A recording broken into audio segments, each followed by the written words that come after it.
Race élue de Dieu, peuple racheté par le sacrifice de Jésus, je vous salue dans le triomphateur nom de Christ Jésus. Nous partageons l'évangile de Christ à votre émission 7 minutes avec l'évangile et assurément c'est l'évangile de Luc, le chapitre 6, les versets 12 et 13 qui feront le rôle de support de notre partage de l'évangile. Luc chapitre 6, les versets 12 à 13. Écoutons la parole de Christ. En ce temps-là, Jésus se rendit sur la montagne pour prier et il passa toute la nuit à prier. Quand le jour parut, il appela ses disciples et il en choisit 12 auxquels il donna le nom d'apôtres. Nous partageons le message de Christ sous le thème le mystère du choix. Le mystère du choix. Peuple de Dieu, bien-aimé en Jésus de Nazareth, que nous le voulions ou non, nous vivons le résultat de nos choix et la destinée de tout un chacun est la sommation de ses choix. Autrement dit, tu es ce que tu as choisi ou tu es le résultat de ce que quelqu'un a choisi. Le choix est au cœur de la destinée de la race humaine. Et ainsi même dans le ministère de Christ et même dans le devenir après l'ascension du Christ, il savait que son choix, il savait que ses choix devaient conditionner la réussite de son ministère ou pas. Autrement dit, ses choix devaient conditionner la continuité de l'œuvre ou pas. La Bible atteste et précise au verset 12, selon que Luc nous le dit, on dit en ce temps-là. En ce temps-là, quel temps? Le temps où il fallait que Jésus choisisse 12 pour pouvoir continuer l'œuvre après que le Père devait l'appeler au moment de l'ascension.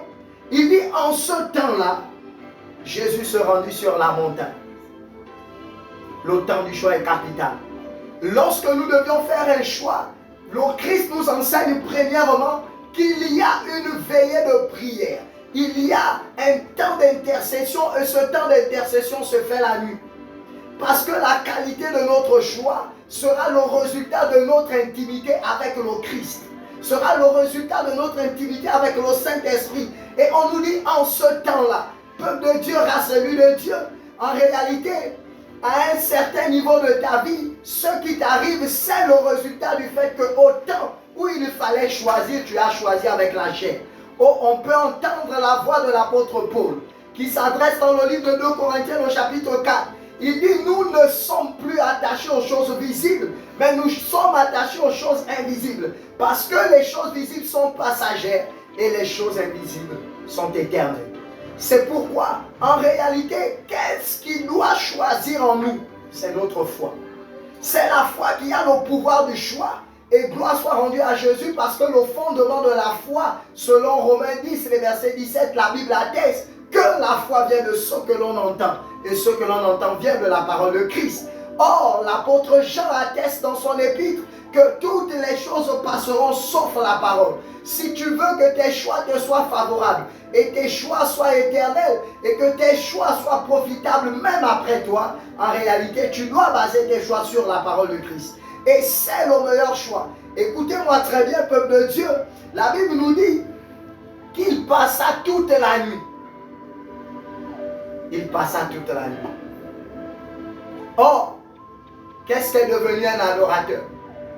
Pour choisir, il consulte les païens. Qu'est-ce qu'est devenu un adorateur? Pour choisir, dans sa tête, toutes les options peuvent passer, mais sauf le livre de la loi. Sauf l'évangile, sauf les Écritures. Or, en réalité, le Christ nous montre que notre choix doit être porté premièrement sur les Écritures. Lot, par un mauvais choix, a emmené toute sa famille à subir la colère et le désarroi de Dieu. La Bible nous dit, dans le livre de Genèse au chapitre 14, que Abraham va dire à Lot de pouvoir choisir. S'il va à gauche, lui il ira à droite. La Bible nous révèle que Lot a choisi selon les yeux charnels. Il a regardé la plaine de Sodome. Et la Bible précise que Lot savait que ceux qui étaient là-bas étaient des pécheurs et ils faisaient des actions contre la volonté du Dieu de son oncle Abraham. Mais Lot a choisi Sodome et Gomorrhe à cause des richesses. Lot a choisi ceux qui frappent aux yeux au lieu de ceux qui frappent au cœur de Dieu. Et aujourd'hui, nous connaissons la suite. Nous connaissons la suite. Qu'est-ce qui s'est passé? Et c'est ce qui se passe encore aujourd'hui. Premièrement, Lot rentre à Sodome et Gomorrhe où il a fait son mauvais choix. Il est rentré marié, il sort veuve. Sa femme a été changée en statue de sel. La Bible nous révèle qu'elle a regardé derrière ce qui était le symbole de son cœur et de son esprit qui était attaché aux choses de Sodome et Gomorrhe. Et la Bible atteste que lorsqu'ils sont sortis dans le livre de Luc, dans le livre de Genèse, en son chapitre 19, qu'est-ce qui s'est passé lorsqu'ils sont sortis? Ces filles qui n'étaient pas dans les actes contre nature, qui n'étaient pas dans des choses qui ne glorifiaient pas Dieu, au sorti de Sodome et Gomorrhe, qu'est-ce qui s'est passé? Ces filles vont rendre le Père ivre et vont aller avec lui pour pouvoir manifester l'inceste. C'est le résultat d'un mauvais choix. C'est pourquoi rassez-lui le Dieu, peuple de Dieu. Ce jour, tu as l'opportunité de changer et de revenir et de t'appuyer sur la parole de Christ afin que ton choix soit basé sur la personne de Christ et non sur une autre personne. Le choix qui t'incombe, la décision qui sera la plus grande et le meilleur des choix, c'est la personne de Jésus. Si ton choix est porté sur Jésus, en réalité, il conduira ta destinée. Christ est mon choix. Christ est censé être ton choix. Christ est le meilleur choix. J'ai même envie de dire, Christ est l'unique choix. Si tu n'as pas choisi Christ, tu n'as rien choisi.